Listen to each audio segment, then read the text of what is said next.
I discovered something unusual about myself on my 8th birthday. It was the middle of winter and the snow outside had transformed the yard into a silent white ocean stretching in every direction. The air was crisp enough to make a normal person's breath feel sharp in their chest. And yet that day it felt almost neutral to me. The wind was strong and wild, curling around the corners of the house and whistling through the gaps in the fence like a song played on broken instruments. I remember looking up and seeing the gray sky heavy with clouds that promised even more snow. Before the day was over, my parents had decided I needed to be punished again. Though I can't even remember now what small thing I did wrong that morning. It could have been leaving a dish unrinsed in the sink or speaking in a tone they didn't like. Whatever the reason, they told me to put on my shoes and go stand outside. Normally this would have been miserable, and in the past I would have shivered within minutes, my teeth chattering uncontrollably as my body begged for warmth. But this time, as the minutes passed, I noticed something different. I wasn't shivering at all. The cold that usually seeped into my bones simply the air didn't bite at my skin the way it used to. My fingers stayed pink instead of fading toward the pale white-blue color I'd grown used to seeing in winter. My breathing felt steady, and my body remained calm despite the freezing temperature surrounding me. Hours passed before they finally opened the door and told me to come back inside. When I stepped in, I didn't have that burning sting of blood rushing back into frozen limbs. I just felt normal. Later that month, a doctor explained something about my body that I didn't fully understand at the time. He said my blood vessels behave differently than most people's in cold conditions. Instead of constricting to preserve warmth, they stayed open, allowing blood to continue flowing freely to my skin and extremities. This kept my skin from changing color and allowed me to feel warm even when the air was far below freezing. He called it a rare adaptation that might have developed over years of repeated exposure to cold temperatures. To me, it felt like a strange kind of evolution. Over the following weeks, I began testing my limits without telling anyone. I would go outside wearing only a t-shirt and jeans, stand in the yard, and see how long I could stay there. Sometimes it was an hour or more before I felt the first signs of discomfort. I even tried holding ice cubes in my bare hands until they melted completely, waiting to see if my skin would change color. It never did. The ability might have seemed like a gift to someone else, but to me it was a reminder of the environment I had been forced to grow up in. My parents had always used cold as a way to discipline me if they thought the house was too warm. If I left a light on too long, if I raised my voice in disagreement, they would send me outside. They enjoyed winter because they believed the cold would make me learn my lesson faster. The irony was that over time it stopped having the effect they wanted. Inside the house, things were the opposite. My mom had severe allergies, so she kept every window sealed tightly and ran air purifiers in multiple rooms. My dad had joint problems from years of construction work, so he insisted on keeping the thermostat at 75 degrees year-round. If the temperature dropped even a single degree, he would notice and become irritable. That contrast, their deep discomfort with cold and my growing immunity to it, created an imbalance that eventually shifted the power in small ways. At first I didn't think of it as revenge. It started more like curiosity, a kind of quiet experimentation to see how the environment could be changed without being noticed. I began opening windows just slightly, hidden behind curtains so they wouldn't see, letting in small drafts that cooled specific areas of the house. Within days, my mom's allergies would flare up and she would blame the unpredictable winter weather outside. I also found that by adjusting the vents in my dad's truck, I could direct cold air onto his hands during his morning drives. By the time he reached work, his joints would feel stiff and achy, and he would mutter about the terrible weather for a long time. These were small actions, subtle enough that they never suspected me. But everything changed when I was 13. One January morning, my parents left for a week-long trip to Hawaii. They didn't arrange for anyone to watch me while they were gone. They simply left a short handwritten note on the kitchen counter. "Don't burn the house down," along with $40 for food. It was deep winter again, and snow covered the streets in thick layers that muffled the sound of passing cars. For the first couple of days, I kept the house warm just for the comfort of it, enjoying the rare freedom to control the thermostat without someone hovering over me. But as the hours passed in silence, I began thinking about all the winters I had spent locked outside for minor mistakes. I remembered the burn of cold on my cheeks when I was younger and still vulnerable to it. I remembered standing in the yard staring at the kitchen window, wondering when they would let me back inside. Those memories built up in my mind until the idea of letting them come home to comfort felt wrong. By the third day, I started planning. I walked to the hardware store in town and used part of the emergency cash they kept hidden to buy a few items: small fans, spray bottles, plug-in timers, and towels. I spent the next 2 days setting up the house so that only certain rooms would be affected by sudden drops in temperature. I placed damp towels into the vents in their bedrooms so that when the warm air tried to pass through, it would cool instantly and spread a chill into the space. I set timers so small fans would turn on at Random times during the night, circulating cooler air just enough to make them uncomfortable. I cracked the windows behind heavy furniture so the drafts would be invisible to a casual glance when my parents returned from their trip. Tanned and smiling, I acted completely normal, but within a week, mold began to form in their bedroom and closet. It never spread to my room or the parts of the house I used. My mom's allergies worsened noticeably, and my dad's joint stiffness increased whenever they decided to punish me. After that, I responded in kind. If they locked me outside, I would adjust something in their environment to make their comfort slip away. If they withheld dinner, I would make sure their morning started with a cold draft blowing through their car vents. They eventually hired inspectors to figure out why certain areas of the house had mold, but no one could explain why it appeared only in their personal spaces. They set up security cameras, but I already knew the blind spots and avoided them carefully. Over time, the tension between them grew. They began accusing each other of leaving windows open or failing to maintain the house properly. By early March, the situation had escalated. My mom's doctor told her she needed to move to a drier climate for her health, while my dad struggled more and more to do his job with the stiffness in his hands. Within weeks, they made the decision to sell the house at a loss and separate. My mom moved to Arizona while my dad went to live with his brother. I was sent to stay with my grandmother, who at first seemed nothing like them. She never locked me outside or used temperature as a punishment. For the first time in years, I felt a sense of safety when I went to sleep at night, but that feeling didn't last. 3 months later, she discovered a thick manila folder tucked away in one of her cabinets. It was filled with papers, photographs, receipts, and printed screenshots. It turned out my parents had hired someone to investigate me. After the separation, the folder documented purchases I had made, patterns of temperature changes in the house, and even surveillance stills from cameras I hadn't realized they'd installed. My grandmother looked shaken as she flipped through the evidence. She asked me why I had done these things, her voice a mix of confusion and disappointment. She said my parents believed I was dangerous and beyond help. Then she told me I had 1 hour to pack my belongings. For a moment, I thought about using the same tricks on her that I had used on my parents, but something inside me refused. I didn't want to become the person they described in their accusations, so I packed quietly.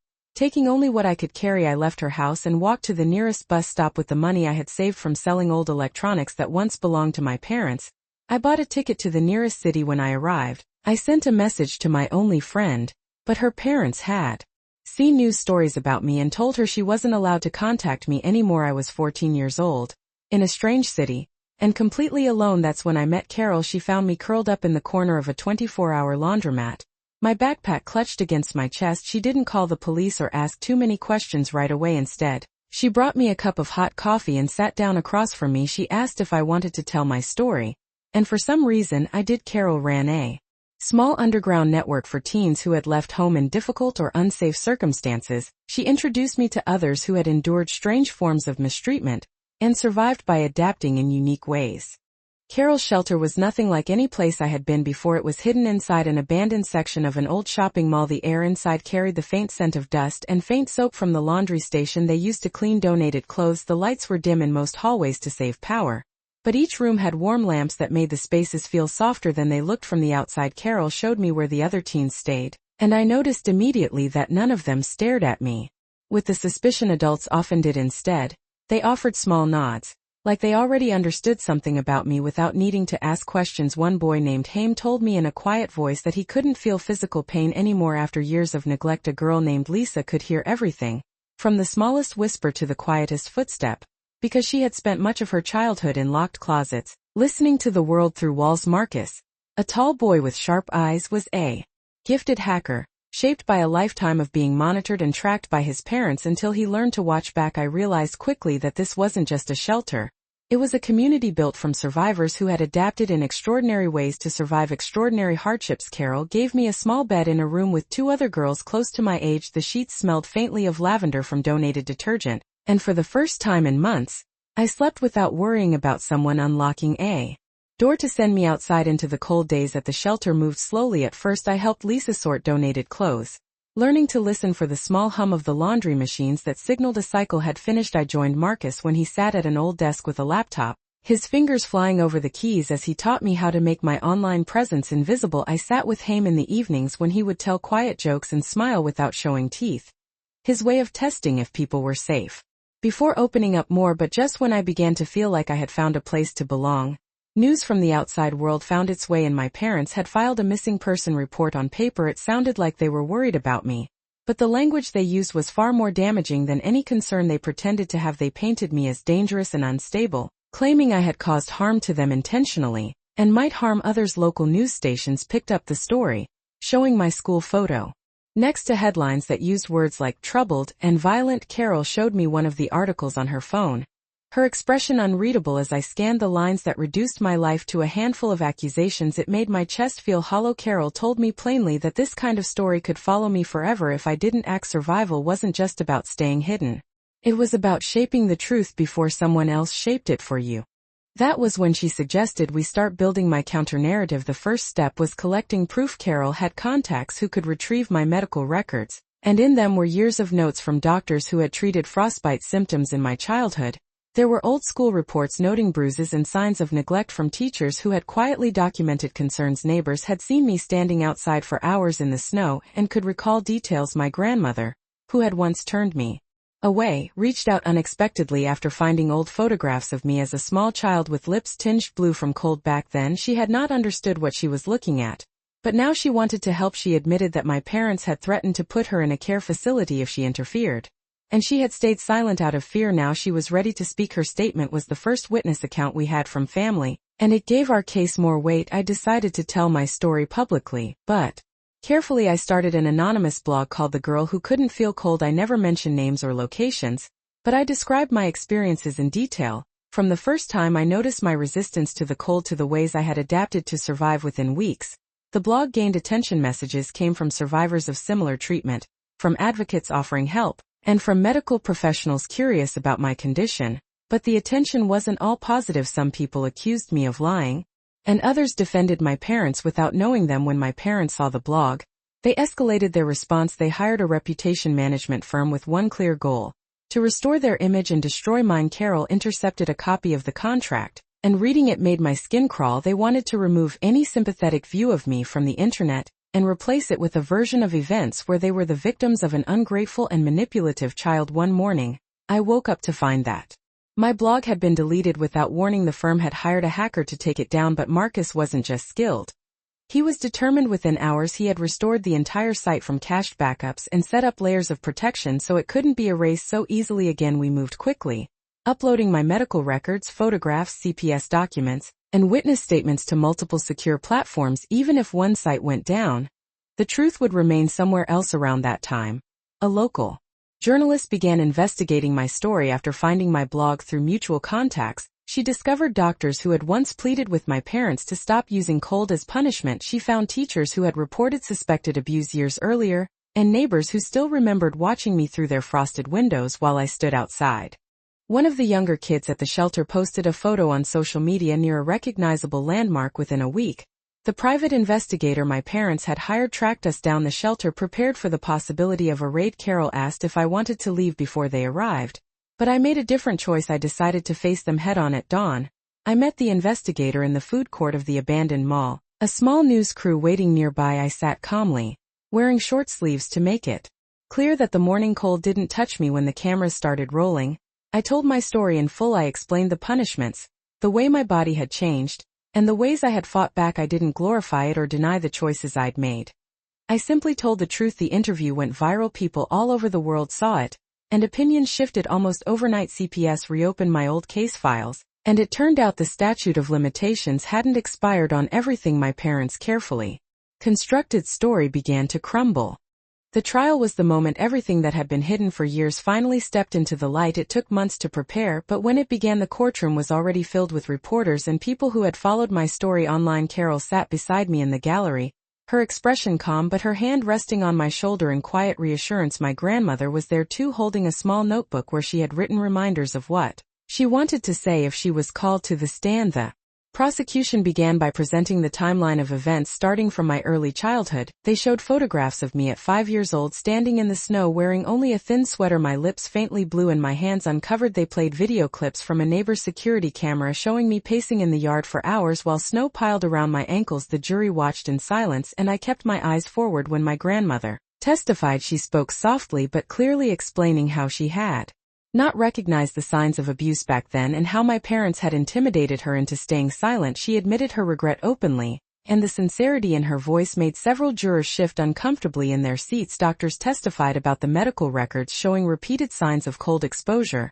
An early frostbite teacher spoke about filing reports that seemed to vanish into a system too slow to act. The defense tried to paint these punishments as unconventional parenting methods, claiming my physical adaptation proved I had never been truly harmed, but the child development expert called by the prosecution dismantled that argument. She explained that the human body does not develop this kind of adaptation without prolonged extreme exposure, and that such exposure is a form of harm whether or not visible injuries remain. When it was my turn to testify, I walked to the stand feeling the weight of every step. I told them about the punishments, the long hours outside, the way I had slowly realized I could survive in conditions that made others suffer. I admitted that when I grew older I had used that knowledge against my parents, adjusting their environment in small calculated ways, but I told them why. Not to hurt for the sake of hurting, but to make them understand what they had done to me. I explained that survival sometimes meant reclaiming power in whatever form you could find it. The courtroom was silent except for the sound of the stenographer typing. When the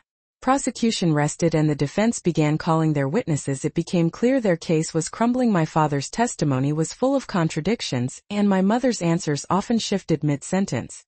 Then the prosecution presented the text message my father had sent to my mother during their Hawaii trip. It read, "Let her freeze for a week, maybe she will appreciate us when we get back." The words hung in the air like frost, and I watched the jurors' expressions harden. The closing arguments made it plain the prosecution called it what it was: systematic cruelty disguised as discipline. The defense tried to appeal to sympathy, but the weight of the evidence was too heavy to lift. When the jury returned after only 3 hours of deliberation, the verdict was unanimous: guilty, 10 years each. The sentences were read aloud, and I felt a strange mixture of relief and emptiness. They were going to prison, but no sentence could give me back the years I had lost. In the weeks after the trial, the foundation I had started with my inheritance grew rapidly. We opened 2 new branches in nearby cities, providing emergency shelter, therapy, and medical care for young people in dangerous home situations.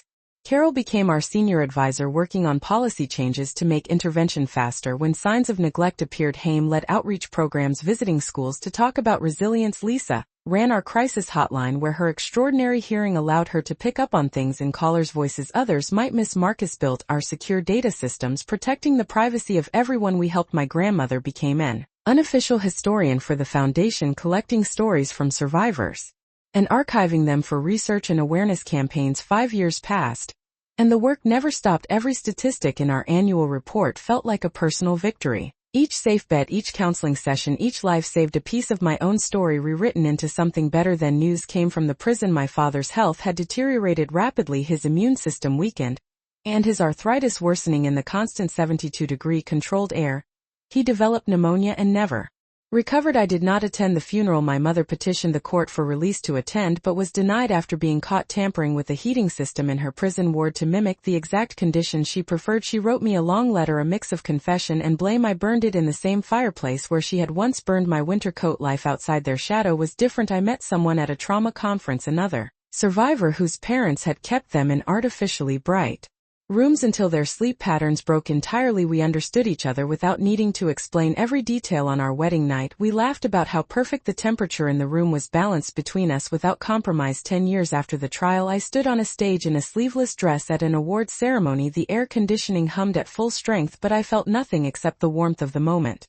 Doctors had used my adapted vascular responses as a basis for treatments that saved elderly people in freezing homes, lost hikers, premature infants. The same adaptations born from punishment had become tools to preserve life. My mother by then was in the prison hospital, her body so fragile that even half a degree variation triggered dangerous allergic reactions. She lived in a room kept precisely at 72.5 degrees, breathing filtered air and unable to step outside without risking collapse. I had not made her that way. I had not taken her life or her freedom. I had simply survived her, and that survival had turned into something more than endurance. It had become a force for change. Every time I spoke to a new group of teachers or medical professionals about spotting hidden signs of neglect, I felt the circle closing, not in revenge but in resolution. The cold that once wrapped itself around my childhood had lost its power. It no longer belonged to them, it belonged to me.